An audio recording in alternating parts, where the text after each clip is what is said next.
బంగాళదుంప 100 గ్రాములు తీసుకుంటే 97 క్యాలరీల శక్తి. కూరగాయలు 100 గ్రాములు తీసుకుంటే 25 క్యాలరీల శక్తి. అంటే కూరగాయల కంటే 4 రెట్లు ఎక్కువ శక్తిని బంగాళదుంప అందిస్తుందన్నమాట. అంటే 4 టైమ్స్ క్యాలరీస్ ఎక్కువ కాబట్టి కార్బోహైడ్రేట్స్ ఎక్కువగా ఉంటాయి.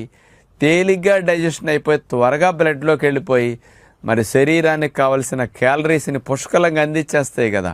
అందుకని బాడీ త్వరగా మళ్ళీ ఆహారం కావాలనే డిమాండ్ లేకుండా మాకు రిజర్వ్లో బోల్డ్ ఉంది, నువ్వు అప్పుడే తినొద్దు అని కూడా ఎక్కువ క్యాలరీస్ ఉన్న ఫుడ్ అట్లా వెళ్ళినప్పుడు ఒక విధంగా ఆపే ప్రయత్నం చేస్తుందన్నమాట, ఆకలి లేకుండా చేసేసి.